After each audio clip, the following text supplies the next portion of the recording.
Bertemu lagi bersama saya Dema Indo, di mana terkait pembuatan video ini untuk memenuhi ujian akhir semester dari mata kuliah homiletik.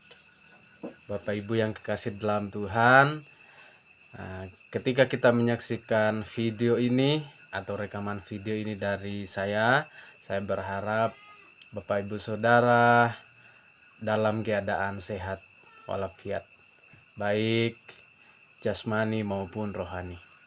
Baik Bapak Ibu Saudara yang dikasih dalam Tuhan, saat ini di kesempatan ini pertama-tama saya mengucapkan terima kasih kepada Tuhan atas kesempatan ini.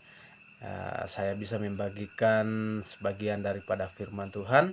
Semoga kita dapat menerimanya dengan baik dan berakar di setiap kehidupan kita.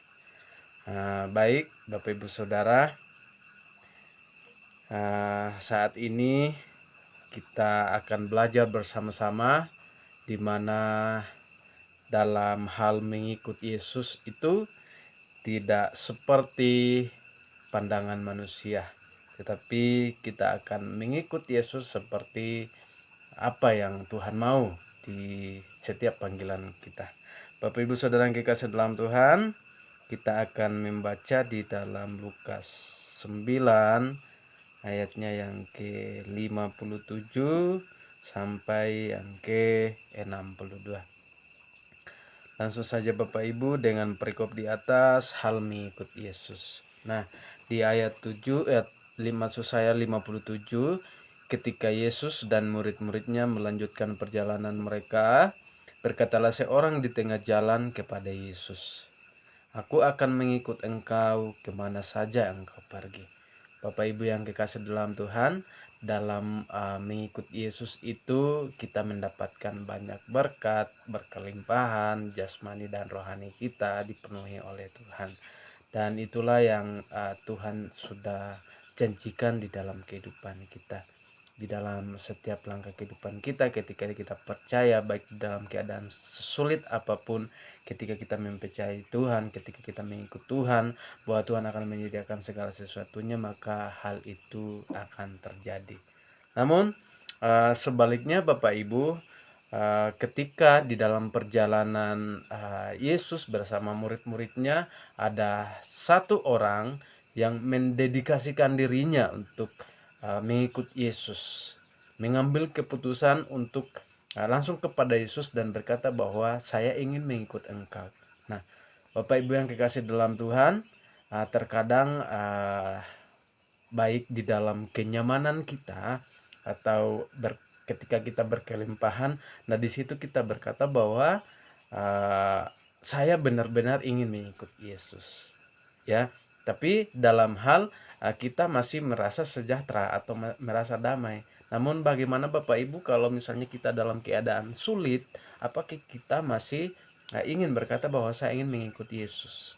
Nah, jadi makanya Yesus memberikan gambaran kepada orang tersebut di ayat yang ke-58. Yesus berkata bahwa serigala mempunyai liang dan burung mempunyai sarang. Nah, dalam artian bahwa segala sesuatunya yang ada di dalam dunia ini, baik itu singa maupun burung, mereka itu mempunyai rumah. Nah, dibanding dengan anak manusia yang satu ini, sedangkan kepalanya pun meletakkan kepalanya pun itu tidak ada tempat untuk anak manusia tersebut. Nah, di sini Yesus berkata kepada orang itu bahwa dalam hal mengikut Yesus itu tidak semudah atau senyaman yang kamu rasakan saat ini. Ya, jadi dari itunya Yesus memberikan gambaran bahwa di dalam mengikut Yesus itu kita menyangkal diri, Bapak Ibu Saudara. Kita tidak harus di dalam kenyamanan, tetapi lebih kepada apa yang dikatakan Tuhan ini, kesederhanaan hidup kita. Walaupun terkadang kita berkata bahwa ketika saya mengikut Yesus, saya tidak mendapatkan ini, saya tidak mendapatkan itu. Tetapi percayalah bahwa suatu saat Tuhan akan menyediakan semuanya itu apa yang kita perlukan. Nah, itu bagian-bagian kebutuhan. Makanya ada uh, kata motivasi berkata seperti biarkanlah Tuhan menyediakan apa yang saya butuhkan, tetapi bukan menyediakan apa yang saya inginkan. Nah, Bapak Ibu Saudara yang kekasih dalam Tuhan, kita lanjut di ayat selanjutnya. Dan ketika itu Yesus pun mengajak salah seorang yang ada di perjalanan tersebut. Dia berkata di ayat 59, lalu ia berkata kepada seorang lain, "Ikutlah aku." Tetapi orang itu berkata, "Izinkanlah aku pergi dahulu menguburkan Bapakku." Nah, Bapak Ibu, ketika ada panggilan untuk setiap hidup kita, ketika Yesus hadir di setiap hidup kita, jadi kita tidak boleh mengesampingkan panggilan tersebut. Bapak Ibu, ketika di dalam kehidupan saya banyak hal yang saya lalui, bahkan saya pernah mengikuti yang namanya sekolah Alkitab, pendalaman Alkitab. Namun pada saat itu saya masih merasa bahwa masih banyak kekurangan yang saya harus sempurnakan dahulu. Masih ada alasan-alasan yang membuat saya untuk meninggalkan sekolah Alkitab tersebut. Dan pada akhirnya karena Tuhan sudah memanggil masuk di dalam rencana itu, dan kemudian saya meninggalkan sekolah misi tersebut, saya pergi ke Surabaya. Dan kemudian ketika saya sampai di Surabaya, saya berniat untuk mencari pekerjaan. Dan ketika saya mencari pekerjaan, apa yang saya dapatkan? Saya bertemu dengan hamba Tuhan lagi, Bapak Ibu Saudara. Padahal ini seakan-akan saya tidak mau dengan apa yang saya lalui pada saat-saat itu. Dalam artian bahwa sekolah misi saya tinggalkan. Dan kemudian kembali dari itu, saya bertemu hamba Tuhan, bos saya pada saat itu. Dan mereka mendidik saya baik dalam doa, dalam pekerjaan, dan lain sebagainya, Bapak Ibu Saudara. Jadi, kalau memang Tuhan sudah memanggil kita untuk masuk dalam rencananya, maka Tuhan akan terus ada di sepanjang kehidupan kita. Dan kemudian di situ ya kembali lagi spiritual saya kembali kuat, bahkan dikuatkan lagi karena bos saya itu seorang Kristen, Bapak Ibu. Dan kemudian ketika saya kembali dari Surabaya, ada tawaran lagi, Bapak Ibu. Ketika itu saya mendapatkan saran dari salah seorang hamba Tuhan juga untuk mengikuti sekolah Alkitab. Dalam artian saya akan lanjut ke jenjang yang lebih tinggi lagi, sekolah tingginya. Namun pada saat itu ketika saya mengikuti dasar-dasar dari itu untuk masuk ke dalam jenjang yang lebih tinggi, itu saya kembali down, Bapak Ibu. Jadi pada akhirnya saya meninggalkan lagi sekolah itu dan kemudian kembali ke STTAI. Nah, dari itunya ketika kita dipanggil oleh Tuhan, maka di situ Tuhan akan terus menuntun kehidupan kita.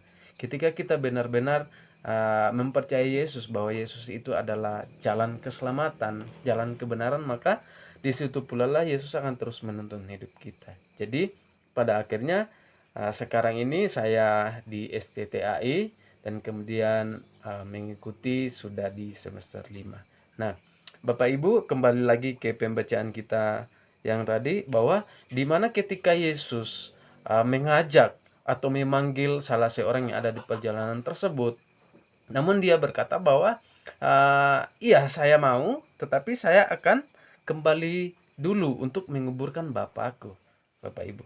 Jadi di ayat yang ke-59,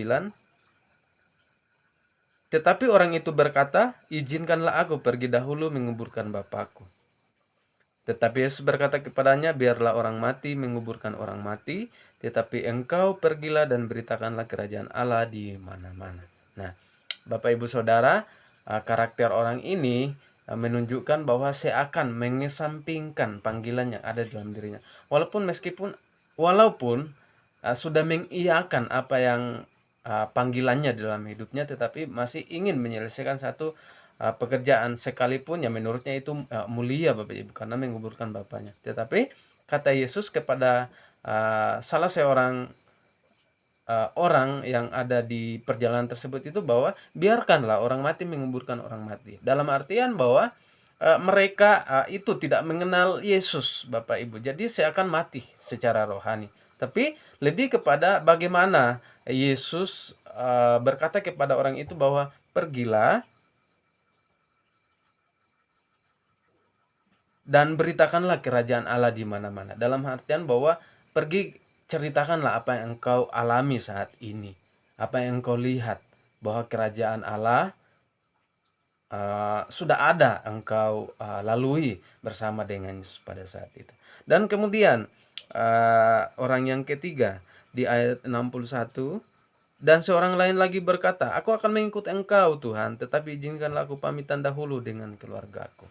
Nah, sama seperti yang orang yang nomor satu tadi, yang ke satu tadi itu mendedikasikan dirinya, tetapi dengan sepenuh hati. Tapi yang ketiga ini, dia juga ingin mengikut Yesus, tetapi dalam artian masih mengesampingkan apa yang menjadi komitmennya itu. Nah, Bapak Ibu yang kekasih dalam Tuhan, ketika kita mengikut Yesus, itu kita jangan mengesampingkan kalau misalnya kita sudah merasa dipanggil Tuhan, marilah betul-betul untuk mengikut panggilan itu. Karena dimanapun kita berada pasti Tuhan, sama seperti kisah saya tadi, bahwa Tuhan tetap mencari kita. Tuhan tetap ada ketika kita mengandalkan Yesus, kita benar-benar percaya kepada Yesus. Nah, Bapak Ibu yang kekasih dalam Tuhan, di orang yang ketiga ini, dia ingin mengikuti Yesus, tetapi dia ingin menyelesaikan satu perkara sebelum dia mengikuti Yesus.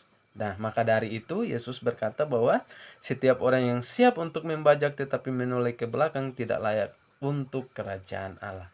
Nah, Bapak Ibu Saudara yang kekasih dalam Tuhan, ketika kita sudah terpilih menjadi hamba-hamba Tuhan, kita jangan terus mengingat masa lalu kita, ataupun sesuatu yang menghambat kita, yang melemahkan kita untuk terus maju dan kuat di dalam Yesus. Bapak Ibu Saudara yang kekasih dalam Tuhan, kita bisa melihat tokoh Alkitab seperti Paulus di dalam mendapatkan panggilannya. Dia itu berkata di dalam Filipi, ya, kita akan membaca bersama-sama Filipi 3. Dia Paulus ini melupakan masa lalunya dan berlari menuju tujuan, menuju panggilannya yang ada di dalam kehidupannya. Sama-sama kita akan baca di dalam Filipi 3 ayat 13. Saudara-saudara, aku sendiri tidak menganggap bahwa aku telah menangkapnya. Tetapi ini yang kulakukan, aku melupakan apa yang telah di belakangku dan mengarahkan diri kepada apa yang di hadapanku. Nah, Bapak Ibu yang dikasih dalam Tuhan, tokoh Alkitab ini mengajak kita kembali untuk mampu melupakan setiap masa lalu kita, bahkan segala tantangan yang akan kita hadapi itu kita mampu melalui semuanya itu bersama Yesus. Kalau kita benar-benar mengandalkan Yesus, maka kita akan disempurnakan oleh Yesus. Kekurangan, kelemahan itu Tuhan jamin akan kita lalui dengan sesempurna mungkin bersama Yesus. Namun satu yang pasti bahwa ketika kita ragu-ragu percayakan Yesus, maka ya semuanya itu akan sia-sia adanya. Makanya Tuhan di sini membutuhkan komitmen yang utuh, yang sempurna. Ketika Yesus memanggil kita, maka di saat itu jugalah kita menjawabnya, ya saya akan melakukannya. Baik Bapak Ibu Saudara, Paulus ini memberikan satu edukasi untuk setiap kita, bagaimana kita terhadap diri kita, karena lawan utama kita adalah diri kita itu, kemauan diri kita sendiri. Nah, jadi Paulus ini mengajarkan bagaimana kita untuk melupakan masa lalu kita dan belajar mengarahkan diri ke apa yang di hadapan kita, dan berlari, ayat yang ke-14, dan berlari-lari kepada tujuan untuk memperoleh hadiah, yaitu panggilan surgawi dari Allah dalam Kristus Yesus. Nah, firman Tuhan ini mengajarkan kita untuk bagaimana kita tetap kuat tetap kokoh di dalam setiap komitmen kita. Karena kita adalah orang-orang yang dipanggil Tuhan, maka dari itu kita harus percayakan diri kita juga bahwa kita adalah orang-orang yang dipanggil Tuhan, terutama untuk memberitakan kerajaan Allah yang sudah sejak dahulu kala sampai sekarang dan akan selama-lamanya. Baik Bapak Ibu Saudara, inilah saya bisa bagikan. Semoga Bapak Ibu bisa menerimanya dengan baik. Tuhan Yesus memberkati dan shalom.